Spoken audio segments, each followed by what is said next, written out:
யார் மனிதன்? நம்ம எல்லாரும் உட்கார்ந்து இருக்கோம், எல்லாரும் மனிதனா அப்படின்னா இல்லை.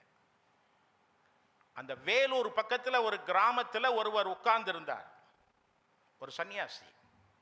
எல்லா மனிதர்களும் போகும்போது ஒவ்வொரு பெயர் சொன்னார். வள்ளலார் அந்த இடத்தை கிராஸ் பண்ணும் பொழுது மனிதன் போகிறான் அப்படின்னு சொல்றார். அப்போ மனிதனுக்கு என்று சில அடையாளங்கள் இருக்கின்றன. அது என்ன அடையாளம் என்று நம்முடைய நூல்கள் பேசுகிறது பாருங்க. ஆன்மாவின் 16 பகுதிகள். ஆன்மா உள்ள இருக்குதுன்னு எல்லாருக்கும் தெரியும். இன்னைக்கு தெரியலைன்னா அதை இப்போ பேச வைப்போம். அந்த 16 பகுதிகளையும் ஒழுங்காக ஒருவன் சிந்திக்கிறான் என்றால் அதுதான் ஆன்மீகம். என்ன 16 பகுதி? முதல்ல நம்ம உடம்புல இருக்கக்கூடிய பிராணன். இந்த பிராணன் சொன்ன உடனே உயிர் நினைச்சிடக்கூடாது.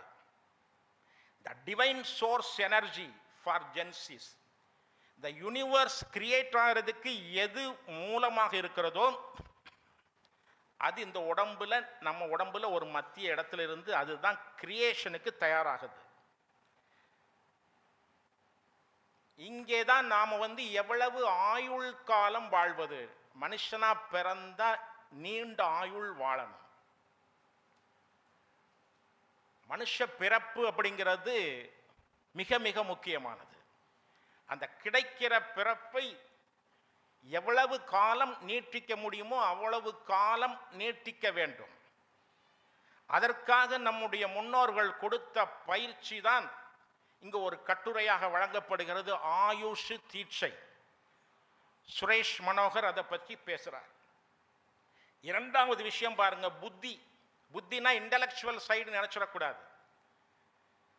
The consciousness, the pure awareness. இந்த யூனிவர்ஸில் எவ்வளவு நாலேஜ் இருக்கிறதோ அத்தனையும் நமக்குள்ள ஒரு இடத்துல வச்சிருக்கிறாங்க, ஒரு டாட். இந்த கான்சியஸை பற்றி பேசுறது தான் இன்னைக்கு எல்லாம். அந்த கான்சியஸை ரீகெயின் பண்றதுக்காக எல்லாரும் செய்வாங்க மௌனம், இந்த சைலண்ட் தியான். அந்த மௌன வித்தை என்ற ஒரு தலைப்பில் திரு பரத் அவர்கள் இந்த பேப்பரை பேசுறாங்க. ஆகாயம். ஆகாயம் சொன்னா இன்னைக்கு தெரிகிற இந்த ஆகாயம் அல்ல. ஆகாயம் என்ற பூதத்திற்கு மூலக்கூறு எங்கிருந்து உருவாகுதோ அதுதான். அதனால தான் இங்கிலீஷில் அதை போட்டிருக்கிறோம். The space, the super subtle element of space. வெட்டவெளி. அதுதான் எங்களுடைய பிசிக்ஸ் ப்ரொஃபசர் பொன்னுசாமி அவர்களோடு இங்க வந்து தான் பேசணும். நாம நல்ல சிந்தனையோடு இருந்தால் வெட்டவெளி நம்முடைய உடம்புக்குள்ள இருக்கிறது. நல்ல சிந்தனையில் இருந்து அந்த வெட்ட வெளிக்குள்ள அப்படி பாஸ் ஆன் ஆகும்போது, அந்த எனர்ஜி பாஸ் ஆன் ஆகும்போது மிகப்பெரிய ஆற்றல் நம் உடல் முழுவதும் பரவுகிறது. இதை தான் இன்னைக்கு சயின்ஸ் இப்போ 2005 அதை கண்டுபிடிச்சு வெளியே கொண்டு வராங்க. டெலிபோர்டேஷன். அந்த எனர்ஜி எப்படி இருக்கும் அப்படின்னு சொன்னா, வேக்கம் பிளேஸ்ல ஒரு எனர்ஜி கிராஸ் ஆனால் அது எவ்வளவு வேலை செய்யுமோ அதை பற்றி பேசுவதுதான் திருமதி லதா குமாரசுவாமி அவர்களுடைய இதய குகை என்ற ஒரு கல்வி. அதற்கு பயிற்சியும் உண்டு. காற்று. The super subtle elements of air, the first cell for air universal. அதுபோல ஃபயர், அக்னி, நீர், பூமி எல்லாமே ஃபர்ஸ்ட் செல்லை பத்தி தான் இங்க பேசியிருக்கிறாங்க. அது நம்ம உடம்புக்குள்ள இருக்கிறது. புலன்கள், the subtle energy of sense.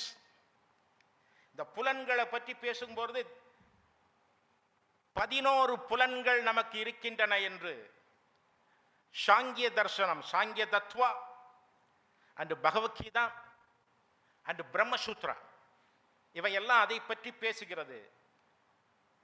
ஞானக்கருவிகள் 5 புலன், செயல்கருவியுடைய 5 புலன், மனஸ். அதுல முக்கியமான புலன் என்ன அப்படின்னா செவி புலன். இந்த யூனிவர்ஸ்ல பாத்தீங்கன்னா எல்லா மந்திரமும் எல்லாம் ஓடிட்டே இருக்குது. இதையெல்லாம் ரிசீவ் பண்றதுக்கு நம்ம காதுக்கு எந்த நாலேஜும் இல்லை. அதுக்குரிய பிராக்டிசஸ் நம்மளை விட்டு போயிடுச்சு. இந்த அருகாமையில் இருக்கிற பத்மநாபபுரம், அங்கு ஒரு பெரியவர் இருந்தார், பரமசிவம் பிள்ளை என்று நினைக்கிறேன். நீங்க காலையில 7 மார்னிங் போனீங்க அப்படின்னா உங்களை பத்தி நீங்க எதுவும் கொடுக்க வேண்டாம். உங்க பேர் மட்டும் சொன்ன உடனே நீங்க எந்த ஊர்ல இருந்து வந்திருக்கீங்க, என்ன டீட்டெயில் அத்தனையும் சொல்லுவார். எல்லாம் யூனிவர்ஸ்ல இருக்குது. அதை பற்றிய பேப்பரை டாக்டர் சௌந்தர்யா ராஜேந்திரன் அவர்கள் வாத அறிவு என்ற தலைப்பில் இதை பற்றி பேச உள்ளார்கள். மனம், நெக்ஸ்ட் மனம். இது மைண்ட் என்று இதுக்கு ஒரு தாழ்ந்த பொருளை நீங்க எடுத்து விடக்கூடாது. அதனால தான் அங்க போட்டிருக்கிறோம் சூப்பர் கான்சியஸ்னஸ். யூனிவர்ஸ்ல இருக்கக்கூடிய எல்லா நாலேஜும் நம்ம உள்ள சேர்த்து வச்சிருக்கிறோம்.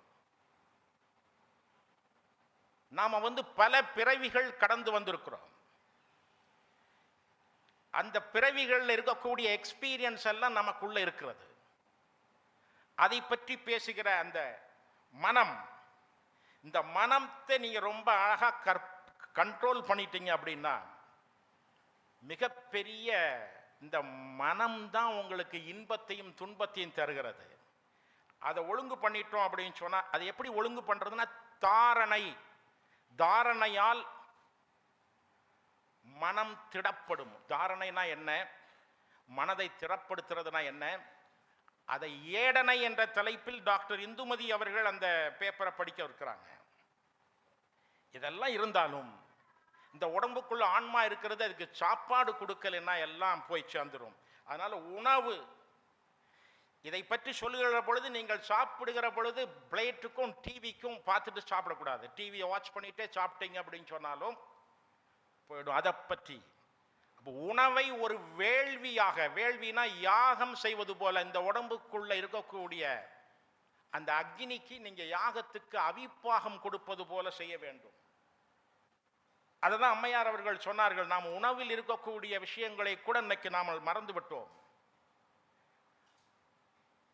அந்த உணவை நீங்க ஒழுங்கா சாப்பிட்டாதான் ஞான அக்னி, ஞான அக்னினா முகத்தில் இருக்கும், உங்க முகம் பிரைட்னஸ் வரும். அந்த முகம் பிரைட்னஸ் வரணும்னா அந்த உணவு, அதை பற்றி இங்க பேசியிருக்கிறார்கள். அந்த உணவால் கிடைக்கக்கூடிய வீரியம், வீரியம் அப்படின்னு சொன்னா ஆற்றல். இதுதான் திருமந்திரம் எழுதிய திருமூலர் வேத சக்தி எனர்ஜி அப்படின்னு பேசுறார். வேத சக்தி எனர்ஜி எப்படி இந்த உடம்புக்குள்ள எங்கெல்லாம் உட்கார்ந்து தன்னுடைய வேலையை செய்கிறதும், அதனால்தான் நம்முடைய நினைவாற்றல், மனதினுடைய தன்மை, உடல் ஆரோக்கியம் எல்லாம் நோயிலிருந்து வெளியே வருவதெல்லாம் அந்த வீரியம். இதுவும் ஆன்மாவோட இருக்கிறது. தவம், இந்த தவம் அப்படின்னு சொன்ன உடனே நாம மெடிடேஷன் அப்படிங்கிற பொருளுக்கு போனோம்னா தப்பு. இவர்கள் சொன்ன தவம், இவர்கள்னா நான் சொல்லவில்லை, அதர்வ வேதம். அதர்வ வேதம் அப்படின்னு சொன்னா அது எங்கே, அது இந்த வேதத்தை எல்லாம் படிப்பவர்களுக்கு பேரு கனபாடிகள். ஒரு சமயத்தில் திருப்பதி தேவஸ்தாம் போர்டு எல்லா வேதங்களையும் ரெக்கார்டு பண்ணணும்னு நினைச்சாங்க. ரிக் வேதம், யஜூர் வேதம், சாம வேதம் அத்தனைக்கும் கிடைச்சிருச்சு. இந்த அதர்வ வேதத்தை ப்ரொனன்ஸ் பண்றதுக்கு ஆட்கள் எங்கேயுமே இல்லை. இன்றைய கேரளத்தில் மட்டும்தான் அதுக்குரிய ஆட்கள் இருக்கிறாங்க. அப்ப இந்த அதர்வ வேதத்தினுடைய உள்ளுக்கு நீங்க போய் பார்த்தீங்கன்னா அங்க இருக்கக்கூடிய உபனிஷத்துக்கள் எல்லாம் இந்த தவத்துக்கு வேற ஒரு மீனிங் சொல்றாங்க. என்ன மீனிங் அப்படின்னு சொன்னா, உங்களுடைய மனதுக்கும் உங்களுடைய புலம், கண் பார்க்கிறது, இதுக்கு இடையில ஒரு தொடர்பை நீங்க கண்டிப்பா ஏற்படுத்தணும். மனசு ஒன்று நினைக்க, கை வேறொன்று செய்தால் அது இல்லை. நம்முடைய அதுக்கு தான் அங்க போட்டிருக்கோம், synchronization of the sense and mind. நீங்க என்ன நினைக்கிறீங்களோ அதை செய்யணும், என்ன செய்ய போறீங்களோ அதை தான் நினைக்கணும். அதை பற்றி பேசுகிறது தான் தவம். இதை பற்றி பேசுவதற்கு அப்ப என்னன்னா, இந்த நிலையில இருந்தாதான் இந்த பூமியில் பிறக்கக்கூடிய ஒரு குழந்தை திருவுடை குழந்தைகளாக பிறக்கும், எல்லா குழந்தைகளும்.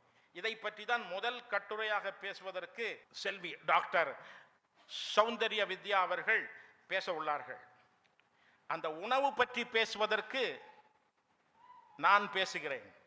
வீரியம் என்று சொல்லக்கூடிய அந்த எனர்ஜி லெவலை பற்றி பேசுவதற்கு திருமதி ரேணுகா அம்மையார் அவர்கள் பேசுகிறார்கள். கடைசியா பாருங்க, மந்திரம், the subtle vibrational energy. நம்ம உடம்புக்குள்ள ஒரு வைப்ரேஷன் இருக்கும். மந்திரம் அப்படின்னு சொன்னா நீங்க சுக்லாம் பிரதரம் சதிவர் அது அல்ல. மந்திரம் சொன்னா பாடிக்குள்ள உடம்புக்குள்ள நடக்கக்கூடிய பயாலஜிக்கல் சேஞ்சஸ். நம்முடைய நூல்கள் என்ன சொல்லியிருக்குன்னா, ஒரு பெண் ஃபர்ஸ்ட் மெனார்கி அட்டன் பண்ணக்கூடியதே மந்திர கலைன்னு பேசியிருக்கிறாங்க. எனவே மந்திரம் என்பது உடம்புக்குள்ள நடக்கக்கூடிய சின்ன அதிர்வுகள் எல்லாம், செயல்கள், ஆக்ஷன். நீங்க எல்லாம் ஒழுங்கா செய்தீங்கன்னா உங்களுடைய ஆக்ஷன் நல்லா இருக்கும். அப்போ நீங்க ஒருத்தர்கிட்ட அன்பு காட்டணும்னா உங்க உடம்புல இருக்கக்கூடிய எல்லா அந்த ஏற்கனவே நம்ம சொல்லி இருக்கிற அந்த 14 வேலைகளும் ஒழுங்கு செய்ய வேணும். அதனால தான் லவ். அது எல்லா ரிலிஜன்லையும் எப்படி இருக்கிறது அப்படிங்கிறத டாக்டர் ஜான்சி, சிஸ்டர் ஜான்சி அவர்கள் அதை பற்றி பேசுகிறார்கள்.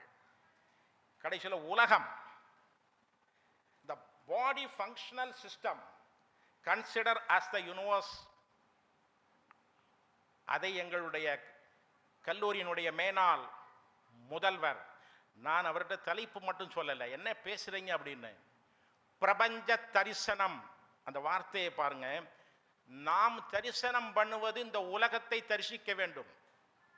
அது ரொம்ப ஈஸியான மெத்தட். அதை பற்றி அவர் சயின்டிஃபிக் வேலிடேஷனோடு அதை பற்றி பேசுவார். திரு பொன்னுசாமி அண்ணா அவர்கள் அதை பற்றி பேசுகிறார்கள். The 16th one, இது அத்தனையும் சேர்ந்தால் தான் உங்க உடம்புல உயிர் இருக்கு. மனுஷன் யார்? உயிர் போன ஒருத்தனை மனுஷன் சொல்ல மாட்டோம். அது டெட் பாடி. பெயரை நீக்கி பிணம் என்னும் பெயர் வைத்து. எனவே அந்த மனித தன்மையை உடையதுன்னா இந்த 16 யூனிட்ஸ் இருக்கணும். அவனுக்கு தான் பெயர் ஷண்முகம், ஆதித்யா குமாரசுவாமி, யுவன் குமாரசுவாமி. அப்ப என்னன்னா இந்த குவாலிட்டி எல்லாம் வச்சிருக்கக்கூடியவங்களுக்கு தான் பெயர் பொருந்தும். இந்த 16 விஷயங்களையும் யார் ஒருவர் செய்திருக்கிறார்களோ அவர்கள் தான் மனிதர். அந்த மனித தன்மையை காட்டுவதற்கு தான் இந்த 10 பேப்பர்ஸும் இந்த கான்ஃபரன்ஸ்ல பேச உள்ளோம். கடைசி ஸ்லைட். உடலையும் மனதையும் கொண்டு வாழ்க்கையை மகிழ்ச்சியாகவும், இந்த மகிழ்ச்சி அப்படின்னா அதுக்கு ஒரு பொருள் இருக்கு, ஆனந்தமாகவும் வைத்துக் கொள்வதே வாழ்வியல் ஆன்மீகம். நீங்க கோயிலில் போய் சாமியை கும்பிடுங்க, அது கும்பிடக்கூடாதுன்னு சொல்ல, கும்பிடுங்க, கும்பிடாம இருங்க. ஆனால் நீங்கள் உங்கள் உடலுக்குள் இருக்கக்கூடிய இவற்றையெல்லாம் தெரிந்தால்தான், நீங்க பகவத்கீதையை படித்தால் உங்களுக்கு வேலை செய்யும், பைபிள் படித்தால் உங்களுக்கு அது உள்ள வந்து சேரும், குரான் படித்தால் அது வேலை செய்யும். இல்லை என்றால் அவைகள் எல்லாம் நூல்களாக தான் இருக்குமே தவிர அவர் ஆன்மீகத்தை போதிக்காது. ஆன்மீகம் என்பது மனிதனுக்கு உள்ளே இருந்து இருக்கக்கூடிய அந்த 16 தன்மைகளையும் சேர்த்து செய்ய வேண்டியது என்பதை நம்முடைய அதர்வ வேதம், நம்முடைய உபனிஷத்துக்கள், பிரசன்ன உபனிஷத் இவையெல்லாம் மிக அற்புதமாக பேசியிருக்கிறது. அதை பற்றி தான் இங்க பேசுகிறோம். இந்த கான்ஃபரன்ஸ் கடவுளை பற்றியது அல்ல, மனிதனை தன்னுடைய நிலையிலிருந்து மேலே உயர்த்துவதற்கு. இதற்கு தமிழ் மொழி மட்டுமல்ல, இந்திய மண்ணில் சான்ஸ்கிரிட் ஒரு பக்கம், தமிழ் ஒரு பக்கம் இருக்குன்னா 2 லாங்குவேஜினுடைய நாலேஜை இந்த கான்ஃபரன்ஸுக்குள்ள கொண்டு வந்து நம்முடைய பேப்பர் பிரசன்டர்ஸ் கொடுக்குறாங்க. அது முதல் பேப்பர்லேயே நீங்க தெரிந்து கொள்வீங்க. அதனால இதை பற்றி தான் இங்க பேசுகிறோம். அனைவரும் கேட்ட அனைவருக்கும் என்னுடைய நன்றி கலந்த வணக்கத்தை தெரிவித்துக் கொள்கிறேன். நன்றி, வணக்கம்.